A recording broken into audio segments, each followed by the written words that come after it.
Before and after the presidency of Donald Trump, the United States was, and now it is again, on what I would call an intentional trajectory to fulfill what famous Freemason Manly P. Hall described as the secret destiny of America, which includes a future national and global subservience to the God of Freemasonry, a deity that most Americans would not imagine when reciting the Pledge of Allegiance to one nation under God. In fact, the idea by some that the United States was established as a monotheistic Christian nation by those who designed Washington, D.C., and that the God referred to on American currency as a Judeo-Christian one, it's really a puzzling conclusion when reflected against the deistic beliefs of so many of the founding fathers, as you can see perpetually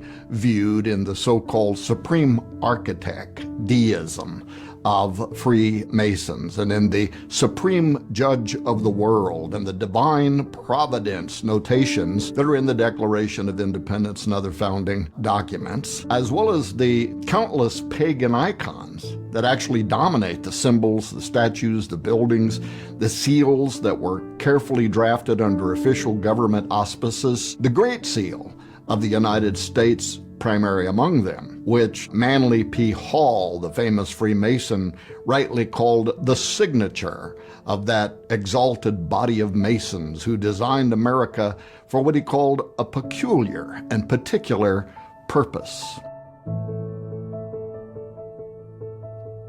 It all bears rich symbolism, forecasting anything but Christianity. As a matter of fact, when Christians in the 1800s argued that a hypothetical annihilation of the United States would lead to antiquaries of succeeding centuries, and by that they meant historians, concluding that America had been a heathen nation based on the symbolism of the Great Seal, Congress was pushed to create something reflecting the Christian faith of so many of its citizens. U.S. President and Freemason Theodore Roosevelt, he strongly opposed this idea, but other Masons weren't as frustrated with the plan because, given the ambivalence of the term God, and the axiom that, interpreted within the context of the Great Seal's symbolism, this certainly would not infer the biblical Christian God. Therefore, the slogan "In God We Trust," whoever you believe that God is, was accommodated by Masons and other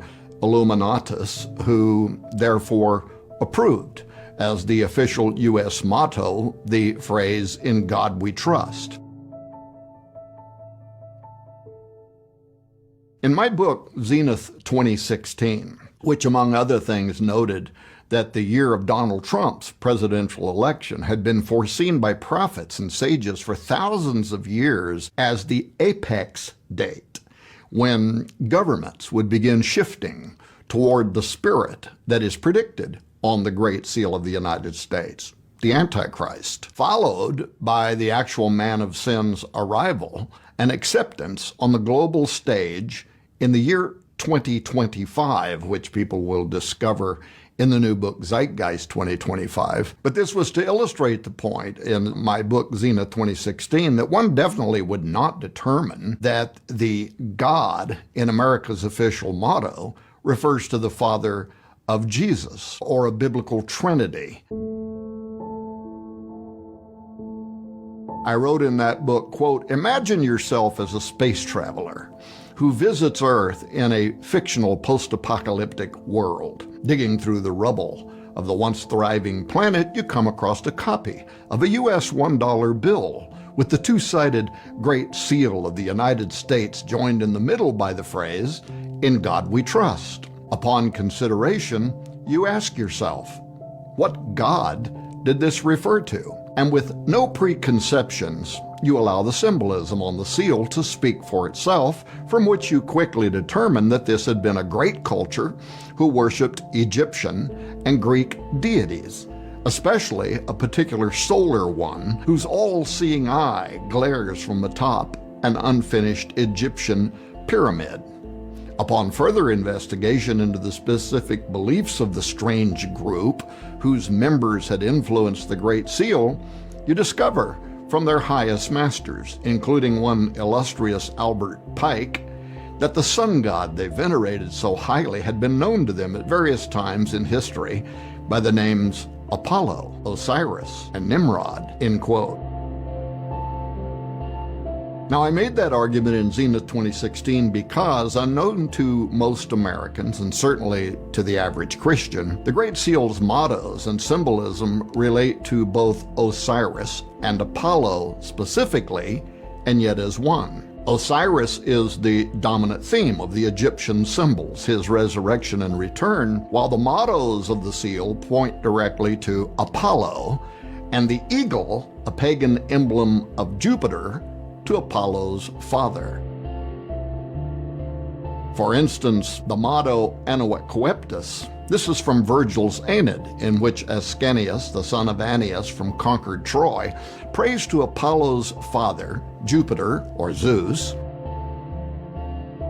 Charles Thompson, the designer of the Great Seal's final version, condensed line 625 of Book 9 of Virgil's Aeneid, which reads, Jupiter omnipotus, audacibus annuet coeptus, which means all-powerful Jupiter favors the daring undertaking.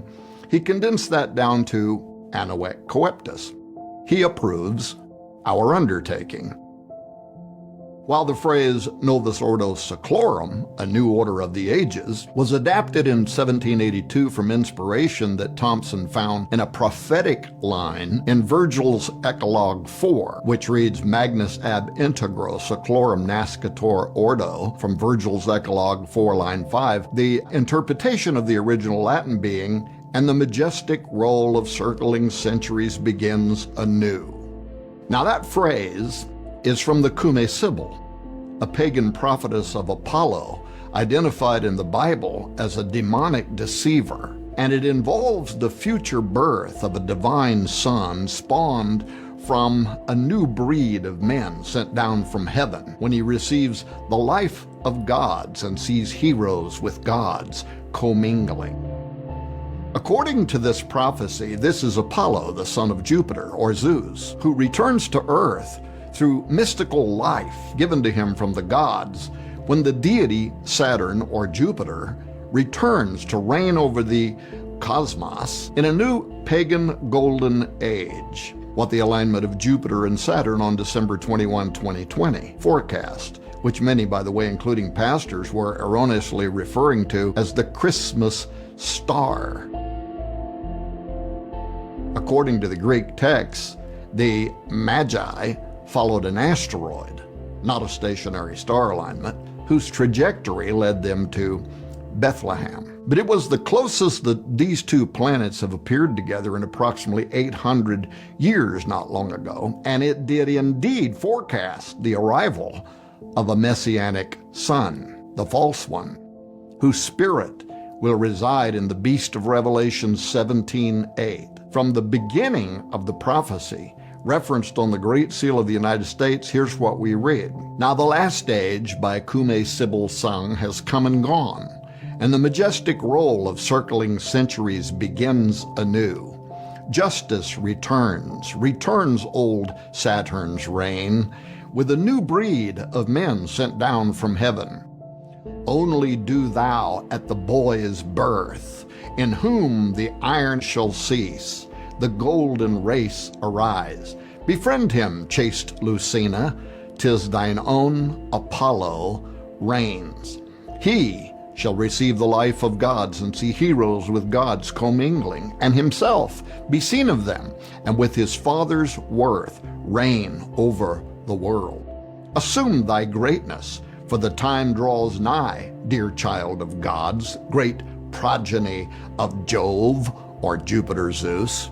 See how it totters the world's orbed might, earth and wide ocean, and the vault profound, all see enraptured of the coming time. End quote.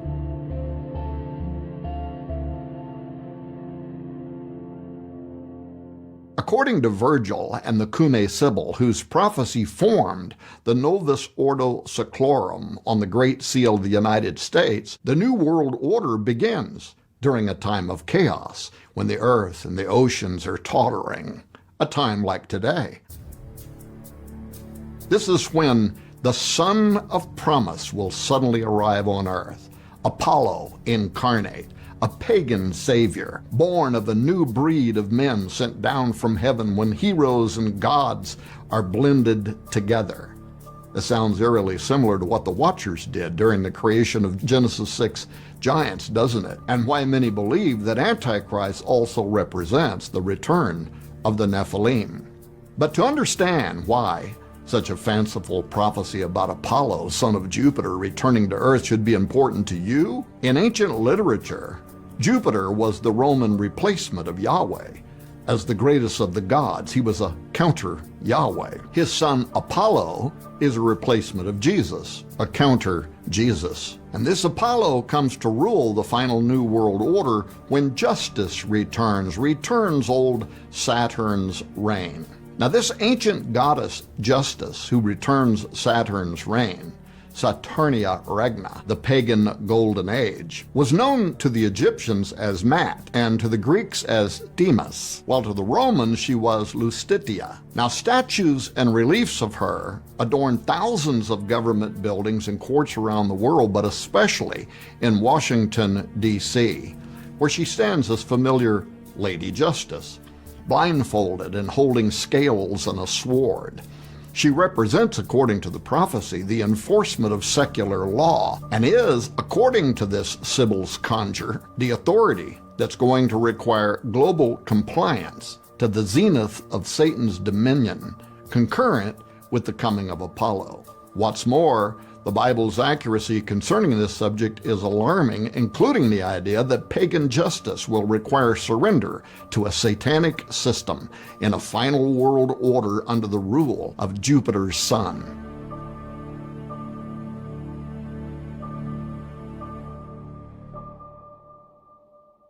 In the New Testament, the identity of the god Apollo, coded in the Great Seal of the United States as the Masonic Messiah who's going to return to rule the earth, is the same spirit, verified by the same name that will inhabit the political leader of the end times New World Order. For instance, according to key Bible prophecies, the Antichrist will be the progeny or the incarnation of the ancient spirit of Apollo. 2 Thessalonians 2:3 says, "Let no man deceive you by any means, for that day shall not come, except there come a falling away first, and that man of sin be revealed, the son of perdition."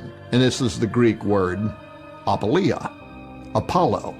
Revelation 17:8 likewise ties the coming of Antichrist with Apollo, revealing that the beast shall ascend from the bottomless pit and enter into him. It says, "The beast that thou sawest was and is not, and shall ascend out of the bottomless pit and go into perdition," apoleia, Apollo.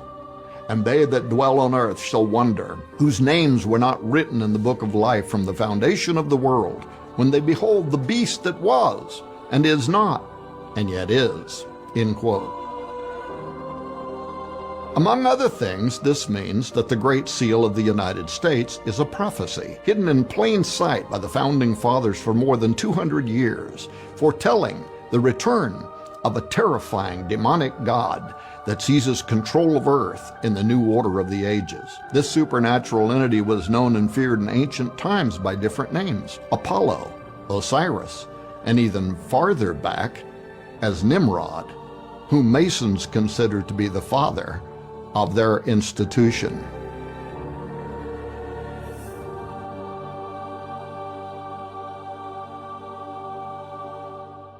In the last chapter of the book Zeitgeist 2025, we circle back to that prophecy to expose the most insidious aspect of the scheme that is now counting down to the year 2025.